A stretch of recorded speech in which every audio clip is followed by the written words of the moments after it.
السلام علیکم ورحمۃ اللہ وبرکاتہ۔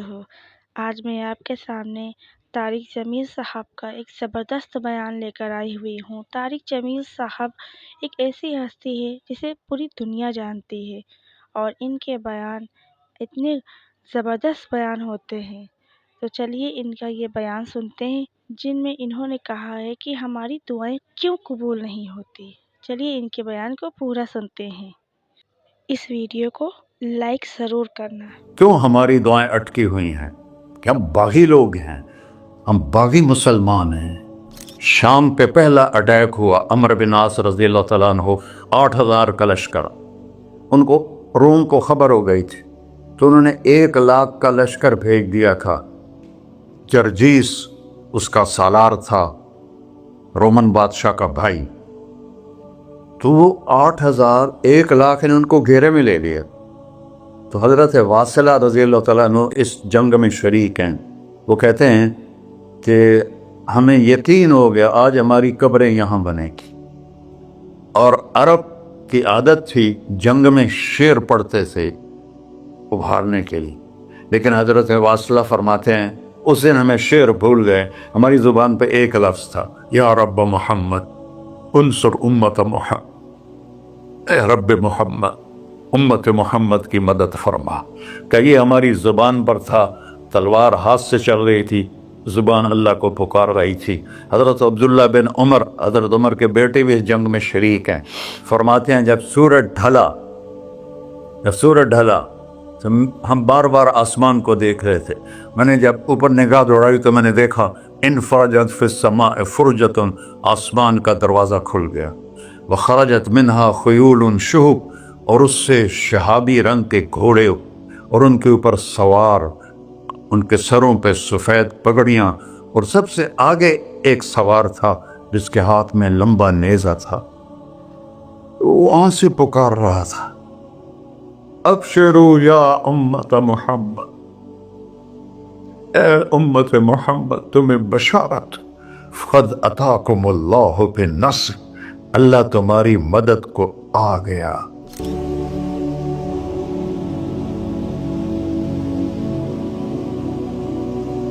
یا ابا سفیان جئتکم بکرامت الدنیا والآخرہ، ابو سفیان دنیا اور آخرت کی عزت چاہیے تو میرے پیچھے چلنا پڑے گا، اس کے علاوہ کوئی راستہ نہیں ہے، کوئی راستہ نہیں ہے، کوئی راستہ نہیں۔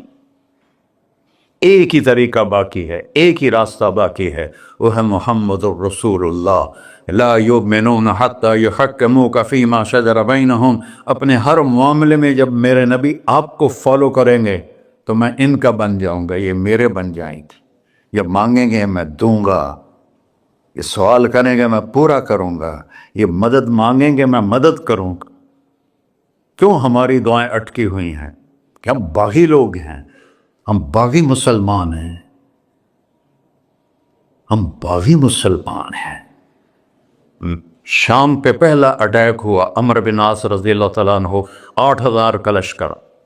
ان کو روم کو خبر ہو گئی تھی، تو انہوں نے 1,00,000 کا لشکر بھیج دیا تھا۔ جرجیس اس کا سالار تھا، رومن بادشاہ کا بھائی۔ تو وہ 8,000 1,00,000 نے ان کو گھیرے میں لے لیا۔ تو حضرت واصلہ رضی اللہ تعالیٰ عنہ اس جنگ میں شریک ہیں۔ وہ کہتے ہیں کہ ہمیں یقین ہو گیا آج ہماری قبریں یہاں بنے گی۔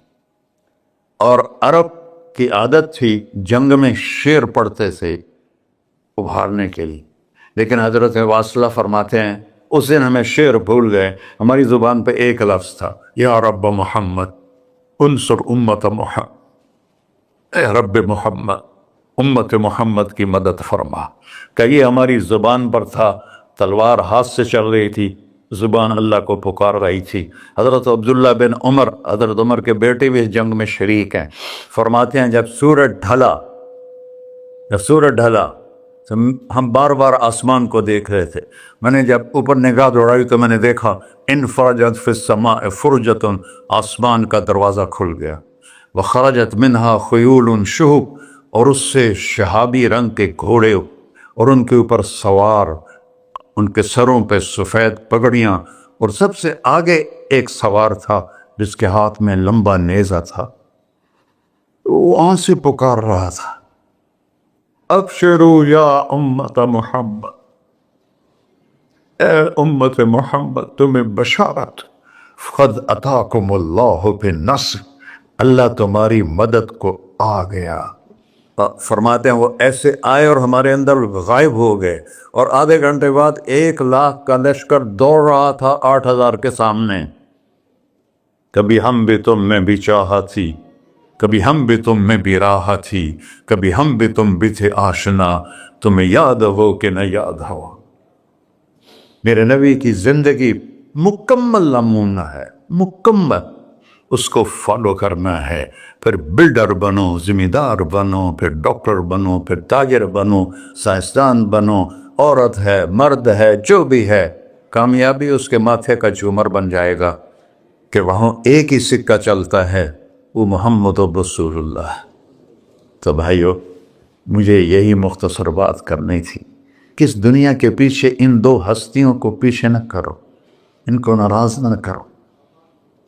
یزید نے اہل بیت کا خون کیا، اور اتنا بڑا واقعہ ہے کربلا کہ دنیا کی تاریخ میں نہ پہلے کبھی ہوا نہ بعد میں کہ رسول کی نسل کے 18 نوجوان ذبح کر دیے جائیں۔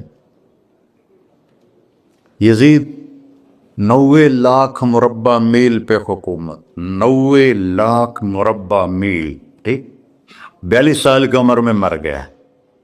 اس کا بیٹا معاویہ بن یزید رحمۃ اللہ علیہ 22 سال کی عمر میں تخت پر بیٹھا۔ باپ نے 3 بر اعظم میں حکومت پھیلائی ہوئی ہے، دادا نے پھیلائی تھی، باپ نے اس کو بڑھایا۔ یزید کے زمانے میں بھی فتوحات ہوئی، اب یہ 3 بر اعظم پر اس نوجوان کی حکومت ہے۔ یہ بلڈر نہیں ہے،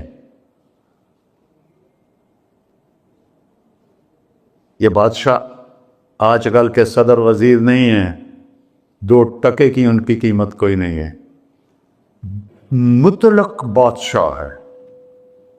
40 دن حکومت کی اور سارے خاندان کو بلایا اور کہنے لگا، اب تصور کرو 22 سال کا ایک شہزادہ ہو، وہ 3 بر اعظم اس کے سامنے ایسے جھکا ہوا ہو، تو اس کو کیسے آپ میئر کر سکتے ہیں؟ جبکہ کاغذ کے نوٹ نہیں تھے، سونا تھا، چاندی تھی، ہیرے تھے، اصل دولت تھی۔ یہ کاغذ کوئی دولت ہے؟ یہ تو یہودیوں نے آپ کو بیوقوف بنایا ہوا ہے۔ انہیں سب کو اکٹھا کیا، اس نے ایک چھوٹا سا خطبہ دیا، کہنے لگا، کانا ابی جبارن، میرا باپ ظالم تھا، اس نے اہل بیت کا خون کیا، اور جس تخت کے نیچے اہل بیت کا خون ہو میں اس پہ لعنت بھیجتا ہوں، یہ ہے تمہاری سلطنت، جس کو چاہو دے دو، میں بری ہوں۔ 3 بر اعظم کی حکومت اللہ رسول پہ قربان کر کے گھر بیٹھ گیا، اور آج اس کو کس عزت کے ساتھ میں سنا رہا ہوں۔ اس کے باپ کو بولتے ہوئے میرا لہجہ کیسا تھا، اور اس کے بیٹے کو بولتے ہوئے میرا لہجہ کیسا ہے۔ 3 بر اعظم کی سلطنت چھوڑ دی کہ اس کے نیچے اہل بیت کا خون ہے، مجھے نہیں چاہیے۔ تو اللہ اور اس کے رسول کو راضی کرنے کے لیے بڑے سے بڑا سودا بھی سستا ہے، بڑے سے بڑا سودا بھی سستا ہے۔ ایک صحابی آئے، یا رسول اللہ، میرے پڑوسی ہے، اس کی کھجور ایسے میرے گھر میں آتی ہے، اس پر جب پھل پکتا ہے تو وہ گرتا ہے، میرے چھوٹے چھوٹے بچے اٹھا کے کھانے لگتے ہیں، ادھر سے بھاگ کے آتا ان کے منہ سے نکال لیتا ہے۔ اس کی تو محنت کریں کہ اتنی سخت، وہ منافق تھا، اس کی اتنی سختی نہ کرے۔ تو آپ نے اسے بلایا، کہا بھائی ایک سودا کرتے ہو؟ کہا جی، یہ کھجور مجھے دے دو اور میں جنت میں کھجور دنوں لے کے دیتا ہوں۔ کہنے لگا، یا رسول اللہ، کوئی اور آپ فرماتے تو میں ضرور حاضر کر دیتا، یہ کھجور تو مجھے میرے بچوں کو بہت پسند ہے، میں تو معافی چاہتا ہوں۔ اٹھائی منافق تو اس نے معافی مانگنی تھی۔ وہاں ایک صحابی بیٹھے تھے، ابو الدحداح، جب وہ چلا گیا تو کہنے لگے، یا رسول اللہ، اگر میں آپ کو یہ کھجور لے کے دے دوں تو مجھے جنت میں کھجور لے کر دیں گے؟ کہنے لگے ہاں، سودا پکا ہے۔ تو وہ گیا اس کے پیچھے، کہنے لگا، بھائی کھجور بیچو گے؟ کہا نہیں. کہا بھائی بیچ دو. ارے جا میں نے رسول اللہ کو نہیں بیچی, تجھے کیسے بیچوں گا؟ انہوں نے کہا منہ مانگی قیمت لے لے. منہ سے بول کیا لینا چاہتا. ابو الدہداء کا باغ تھا تیار, 600 کھجوریں. میں ذمہ دار ہوں, مجھے پتا ہے کہ 600 کھجوروں کی کتنی قیمت ہوتی ہے. جیسے آپ بلڈنگ کو جانتے ہیں, میں نہیں جانتا. آپ ذمہ داروں کو نہیں جانتے, میں جانتا ہوں. 600 کھجوروں کا باغ. اس نے اس کو لاجواب کرنے کے لیے کہا اپنا باغ دے دے, کھجور لے لے. اب یہ کہتا ہے پھرے گا تو نہیں. اب لوگ تاجر بیٹھے ہیں, اس کے بول کی طاقت دیکھو. اس سے کہہ رہا ہے اب معاہدے سے پھرو گے تو نہیں. انہوں نے کہا میں پاگل ہوں جو پھرا, میں نے 600 کھجوروں کا باغ لگ گیا. پھر انہوں نے کہا چل ڈن, 600 کھجوروں کا باغ تیرا اور یہ کھجور میری. اور وہاں سے سیدھا گیا اپنے باغ میں. کھجوروں کا زمانہ تھا تو مدینے والے کھجوروں کے پھل کے زمانے میں باغ میں شفٹ ہو جاتے تھے. چھوٹے چھوٹے بنائے ہوتے تھے کمرے, وہاں بچے وہ سب رہتے تھے, کھجوروں کی پہرہ داری بھی اور توڑنا بھی. تو وہ ہائے قربان جاؤں نبی کے صحابہ پر, وہ باغ میں اندر نہیں گئے, باہر کھڑے ہو گئے کہ کہیں نیت نہ بدل جائے اتنا بڑا باغ دیتے ہوئے. باہر سے پکارا ام الدہداء بیگم, کہ جی کہ باہر آ جاؤ, بچوں کو بھی لے کے آ جاؤ. کیا ہوا؟ کہا میں نے باغ بیچ دیا. انہوں نے کہا کتنے میں؟ کہ جنت میں کھجور مل گئی. وہ کہنے لگی ربح البیع ربح البیع ربح البیع. واہ ابو الدہداء کیا سودا کیا تو, کیا سودا کیا تو. ارے کہ عورتیں زیادہ شور میں جاتی, مروا دیتا ہے کہ بچے کے تو کھاسیں تمہیں کہ تو کھاساں. ربح البیع.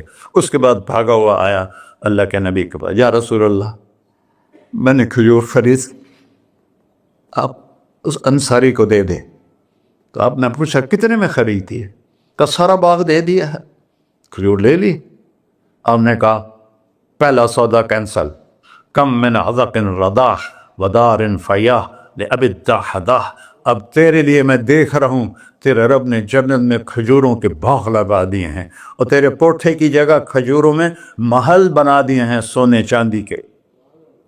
جنت میں تو مٹی نام کی شے کوئی نہیں, لوہے نام کی شے کوئی نہیں. ایک ہر گھر ایک انچ سونے کی, ایک چاندی کی, ایک زمرد کی, ایک یاقوت کی, مشک کا گارا اور زعفران کی گھاس, اور اس کا لنٹر اللہ کا عرش ہے. تو سودے کر گئے, اب سب کچھ کرو, اللہ رسول کو پیچھے نہ توڑ, کیونکہ ہمیشہ تو زندہ نہیں رہنا, چلے جانا ہے. دنیا میں سب سے بڑا محل بنایا تھا کسریٰ نے, نوشیروان کے پوتے خسرو پرویز نے, جس نے ہمارے نبی کا خط پھاڑا تھا. 40,000 پلرز پر وہ گھر تھا. آپ لوگ بلڈروں اسکوائر فٹ لگاؤ, 40,000 ستونوں پر وہ گھر کھڑا تھا, اور وہ اس کے اوپر سارا سونا ہیرے جواہر 40,000 پلر پر تھے, اور اس کے 500 بڑے بڑے گنبد تھے, اور سب سے بڑے گنبد میں 1,000 سونے کے فانوس تھے, اور اس میں ایک رات میں 9 من تیل جل جاتا تھا, صرف ایک رات کے لیے اس کو. اور 3,000 باندیاں تھیں, 6,000 نوکر تھے صفائی کے لیے, 12,000 سپاہی تھے اس کی حفاظت کے لیے. لیکن وہ چند سال بھی نہ رہ سکا کہ پلٹا کھایا حالات نے, اور رومن امپائر کیسر نے آ کر اسے شکست دی. نینوا میں ہمارے نبی کے خط پھاڑنے کے بعد آپ نے فرمایا تھا کسریٰ نے اپنا ملک پھاڑ دیا, تو وہ آیا, وہ شکست کھائی کسریٰ نے اور بھاگ گیا. اس نے سارے محل کو آگ لگایا, مٹی کا ڈھیر بنایا. اور مسلمانوں میں سب سے بڑا محل بنایا اندلس کے بادشاہ عبد الرحمن نے الثالث نے. 4,316 پلر پر تھا وہ گھر, اور پورے یورپ میں اس کی دھاک تھی.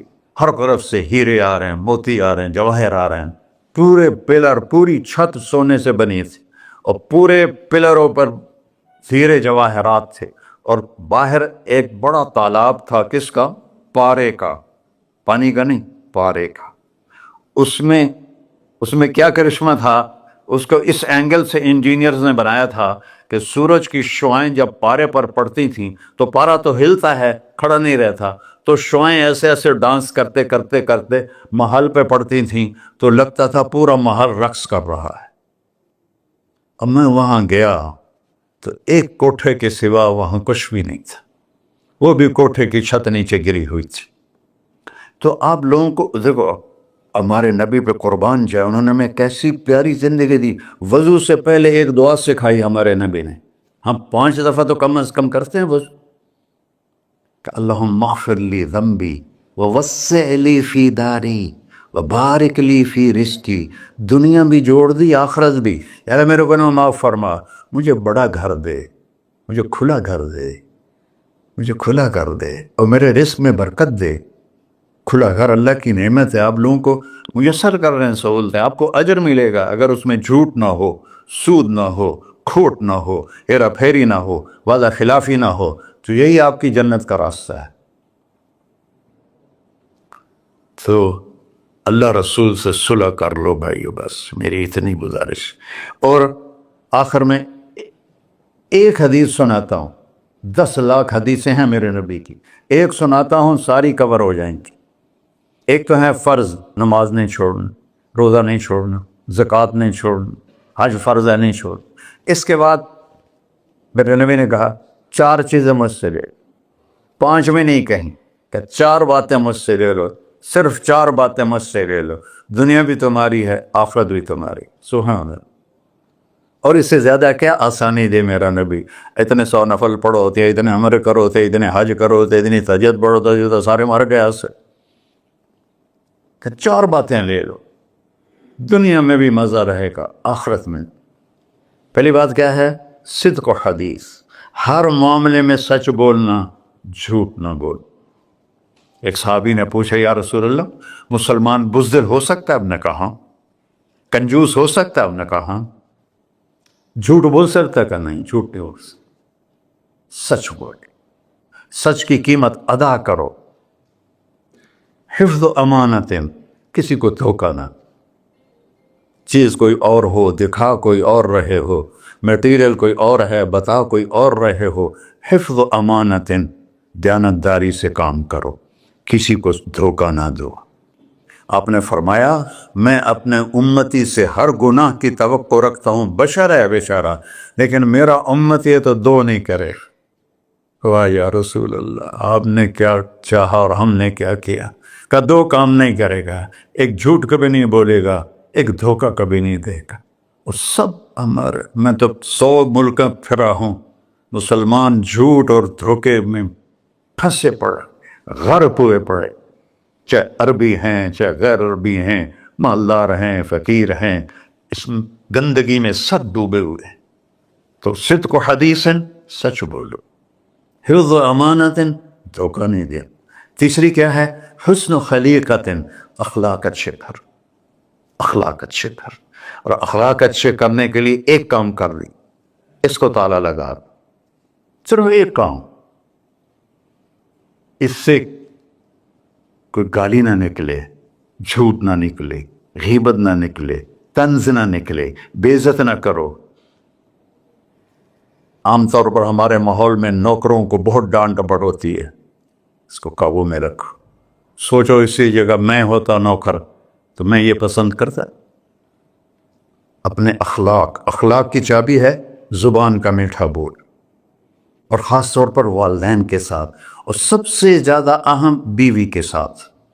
میرے نبی نے فرمایا بہترین مسلمان وہ ہے جو بیوی سے اچھا سلوک کرتا ہو، کہ وہ ماں باپ بہن بھائی گھر سہیلی ماحول ثقافت تہذیب سب کچھ چھوڑ کر ایک بول کے ساتھ آپ کے گھر آ جاتی، آپ کے بچے کا 9 مہینے بوجھ اٹھاتی، اس کو دودھ پلاتی، اس کی چھاتیاں لٹک جاتی ہیں، کبھی آپ کے لیے وہ ناشتہ بنا رہی ہے، کبھی کھانا بنا رہی ہے، کبھی آپ کے کپڑے کا خیال کر رہی ہے، اور آپ ایک چھوٹی سی بات پر اس کی عزت اتار کے پھینک دیتے ہیں۔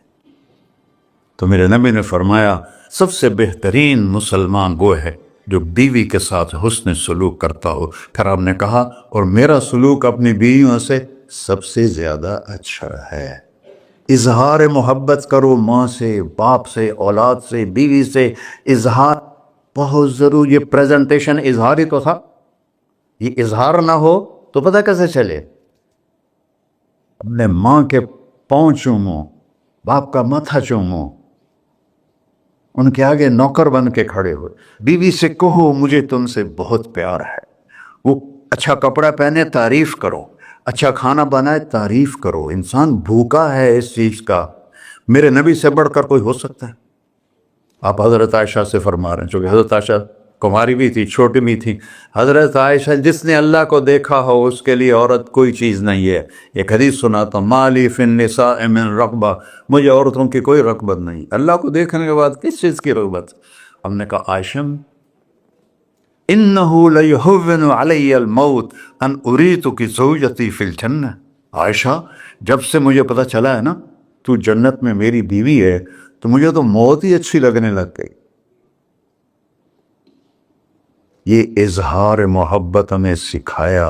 اپنے بچوں کے ساتھ بھی، میرے بچے بڑے ہو گئے لیکن میں نے ایسے گلے لگاتا ہوں جیسے یہ چھوٹے بچے، کہ یہ محبت ٹرانسفر ہوتی ہے.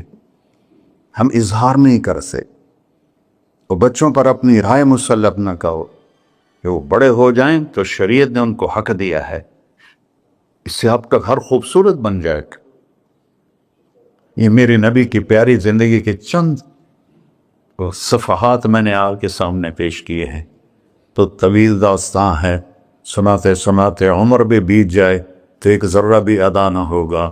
لیکن خلاصتاً میں نے آپ سے عرض کر دیا، صدق و حدیث، حفظ و امانت، حسن و خلیقت، سچائی، دیانتداری، اخلاق، اور چوتھا اور آخری عفت فی طعمت، رزق حلال کماؤ. رزق حلال کماؤ. من امسا قالنا بعمل یدہ امسا مغفورا لہ. مسلم شریف کی حدیث ہے، جو صبح سے شام تک اپنے دنیا کے کاموں میں حلال اور رزق کی تلاش میں تھک کے گھر جاتا ہے، اس کے اس دن کے سارے گناہ معاف ہو جاتے. کتنا بڑا عمل ہے رزق حلال، بندگی بن جاتا ہے. آپ نے ایک صحابی کو دیکھا، ان کے ہاتھوں پہ چھالے نہیں، وہ جو مزدوروں کے نشان ہوتے ہیں کئی چلا چلا کے، وہ تھے. تو آپ نے ان سے پوچھا سعد یہ کیا ہے؟ کہ یا رسول اللہ بچوں کے لیے روزی کماتا ہوں، اپنے ہاتھ سے کام کرتا ہوں، تو میرے ہاتھوں پہ یہ نشان پڑ گئے. تو آپ نے ان کا ہاتھ ایسے پکڑ، سب کو دکھا کر ایسے اس کا بوسہ لیا، پھر فرمایا جو ہاتھ بچوں کو حلال کھلاتے ہوئے ایسا ہو جاتا ہے اس پہ جہنم کی آگ حرام ہو جاتی.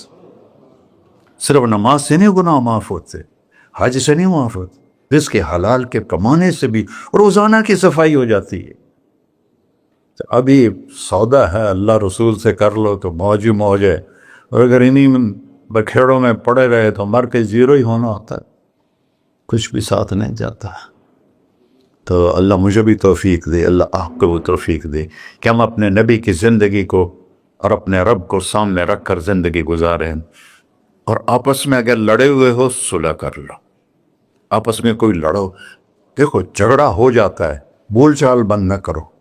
جھگڑا ماں سے بھی ہو جاتا ہے، باپ سے بھی، بیوی سے، بول چال بند نہ کرو. نہیں بس ساڈا بائی کاٹ.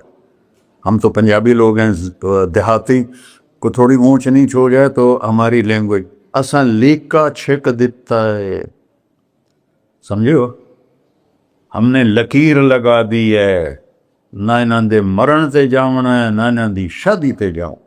یہ ساڈے جنازے وچ بھی نہ عام. اللہ میرے گاؤں میں جنازہ تھا، میرا اپنا عزیز،